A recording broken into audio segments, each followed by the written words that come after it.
11వ దినోత్సవాన్ని చాలా గొప్పగా వైభవంగా మన తెలంగాణ భవన్లో మన పార్టీ ఆఫీస్లో పెద్దలు మధుసూదనాచారి గారు జెండా ఆవిష్కరిస్తూ అదేవిధంగా పార్టీ జెండా ఆవిష్కరించినటువంటి మన మిత్రులు హరీష్ గారు వేదికను అలంకరించినటువంటి పెద్దలందరికీ పేరు పేరున నా నమస్కారాలు. మరి సమావేశానికి వచ్చినటువంటి అందరికీ కూడా పేరు పేరున నా నమస్కారాలు తెలియజేస్తూ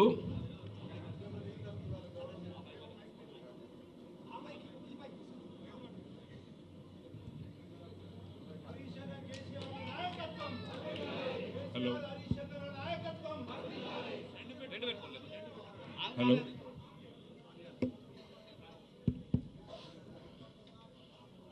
తెలంగాణ రాష్ట్ర ఏర్పాటు అనేది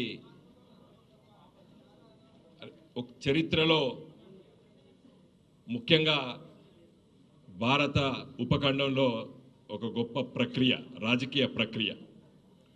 2001లో గులాబీ జెండా ఆవిష్కరించినప్పుడు పెద్దలు కేసీఆర్ గారు ఆవిష్కరించే సందర్భంలో మరి కొంతమంది మిత్రులం ఆ రోజు ఎందుకు తెలంగాణ, దేనికోసం తెలంగాణ, తెలంగాణ ఉద్యమము దేనికోసం అనే దానిపైన లోతుగా దాదాపు ఒక సంవత్సరం కాలం పాటు పరిశీలించి ఆలోచించి తెలంగాణ రాష్ట్ర ప్రక్రియ 1969లో చాలా గొప్ప ఉద్యమం వచ్చి 360 మంది విద్యార్థులు బలిదానమైనరు.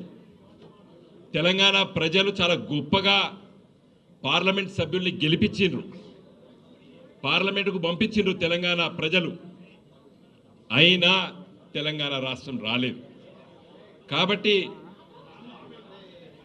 ఆపవే రామరామ్గా ఎందుకు, ఎట్లా, ఏ విధంగా సాధించాలనే దానిపైన మన నాయకుడు కేసీఆర్ గారి ఆలోచన విధానం. నేను చెప్తున్నాను, చాలామంది కొంతమంది వ్యక్తులు గొప్ప నాయకుల పేరు ఆలోచన విధానం అంటారు కదా. నేను ఈరోజు చెప్పదలుచుకున్న కేసీఆర్ గారి ఆలోచన విధానమే ఈరోజు తెలంగాణను సాధించింది. పెద్దలకు అందరికీ తెలుసు ఏ విధంగా తెలంగాణ రావాలి అనేది లోతుగా పరిశీలించి రాజ్యాంగంలో ఉన్నటువంటి ఆర్టికల్ 3లో ఉన్నటువంటి పొందపరిచినటువంటి ఒక గొప్ప సందేశాన్ని ఆకలింపు చేసుకొని ఈ గులాబీ జెండా పుట్టింది. తెలంగాణ రాష్ట్ర సమితిని ఆవిష్కరించిన తెల్లారే పత్రికలు ప్రముఖంగా రాసినాయి, ఇది వచ్చేది కాదు, సచ్చేది కాదని. ఇది రాజకీయ పబ్బం కొరకు కొంతమంది నాయకులు రాజకీయ అవసరాల కోసం, పదవుల కోసం తెలంగాణ ఉద్యమం అని చెప్పి కూడా కించపరిచింది. ఆనాటి ముఖ్యమంత్రి చంద్రబాబు నాయుడు, ఆనాటి శాసనసభలో ప్రతిపక్ష నాయకుడు YS Rajasekhara Reddy, Congress party, Telugu Desam party ఇది వచ్చేది కాదు, సచ్చేది కాదన్నాం. కానీ నాయకుడు, మన నాయకుడు కేసీఆర్ గారి నాయకత్వాన కష్టపడి తెలంగాణ ఉద్యమం, నేను ఇక్కడ మీకు అందరికీ వివరించదలుచుకోలేదు, కానీ ఒకసారి నెమరు వేసుకోవాలి. ఎందుకంటే కొత్త తరం వచ్చింది, నెమరు వేసుకోవాలి. ఆషామాషిగా రాలే తెలంగాణ. తెలంగాణ రాష్ట్ర ఉద్యమం లోపట వారి ఆలోచన విధానం నేను మళ్ళీ నొక్కి చెప్పదలుచుకున్నాను.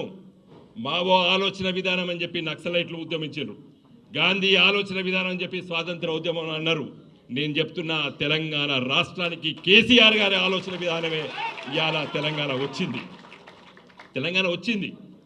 నోబడీ ప్రిడిక్టెడ్ తెలంగాణ ఈ విధంగా వస్తుందని చెప్పి.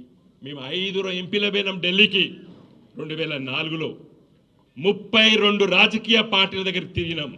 తెలంగాణ కాంగ్రెస్ పార్టీ బిల్లు పెడితే రాలేదు. తెలంగాణ రాష్ట్ర సమితి ఉద్యమం ద్వారా ఢిల్లీలో 32 రాజకీయ పార్టీల దగ్గరికి మేము 5 ఎంపీలను తిరిగి ఆ రోజు ఒప్పించి ఆ ఉద్యమాన్ని ముందు తీసుకెళ్లి కేసీఆర్ గారి నాయకత్వాన తెలంగాణ రాష్ట్రాన్ని సాధించినాం. వచ్చిన తెలంగాణ 2014లో తెలంగాణ ప్రజలు ఈ పుట్టిన బిడ్డ మీ చేతిలో ఉండాలని చెప్పి మన నాయకుడు కేసీఆర్ గారి చేతిలో పెట్టింది. ఆ పుట్టిన బిడ్డను మనం 10 సంవత్సరాలు పెంచి పోషించడం పెద్ద అయింది. మనకందరూ తెలుసు, మనందరం కూడా చాలామంది తల్లిదండ్రులు ఉన్నాం ఇక్కడ. అడలసెన్స్ ఏజ్ ఏ వయసులో అయితే తప్పిదాలు జరుగుతాయో ఆడబిడ్డ కానీ మగబిడ్డ కానీ ఈరోజు తెలంగాణకు అదే గతి పట్టింది. ఎలా బిడ్డ తెలంగాణ బిడ్డ మరి మంచి వాళ్ళ చేతిలో లేదు. ఏ బిడ్డ అయితే కేసీఆర్ గారు పాలు దాగిచ్చి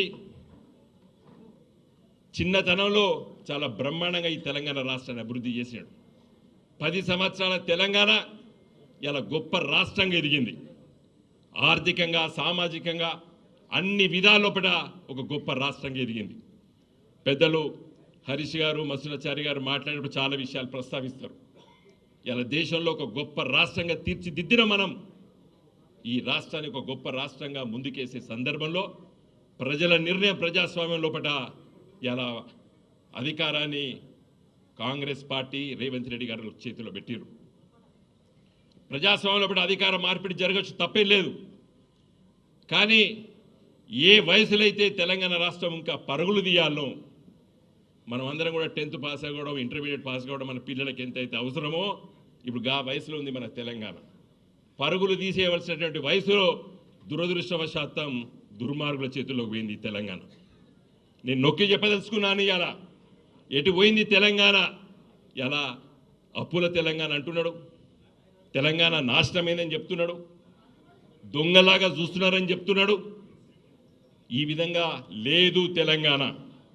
హరీష్ గారు ఆర్థిక శాఖ మంత్రిగా పనిచేస్తున్నారు. అదేవిధంగా మన ఇరిగేషన్ శాఖ మంత్రి పనిచేస్తున్నారు. నేను ఈరోజు ఈ దినోత్సవం నాడు మిత్రుల్ని కోరుతున్నాను, క్లుప్తంగా అయినా తెలంగాణ రాష్ట్రం ఎంత గొప్ప అడుగులేసిందో వారు చెప్పాలని చెప్పి కూడా నేను వారికి కోరుతున్నాను. చెప్పచ్చు, వారు చెప్తే బాగుంటుంది. ఒక గొప్ప రాష్ట్రంగా దీన్ని తీర్చిదిద్దినాం. దురదృష్టవశాత్తు ఈరోజు రాష్ట్ర అవతరణ దినోత్సవం నాడు ఈ విధంగా మాట్లాడతానైతే నేను అనుకోలేదు. ఈ విధమైన పలుకులు ఈ విధంగా నా నోటి ద్వారా వస్తాయని చెప్పి నేను ఊహించలేదు. ఎందుకంటే తెలంగాణ 2001లో మేమందరం ఆలోచన చేసినప్పుడు సాధిస్తామని ఒక విశ్వాసాన్ని కలిగించుండు కేసీఆర్ గారు. గొప్ప రాష్ట్రంగా తీర్చిదిద్దుదాం అనుకున్నాం, ముందుకెళ్తున్నాము. ఈరోజు మనం చాలా ఇబ్బందులు పెడుతున్నారు, వాటన్నిటి కూడా ఛేదించుకుంటాం.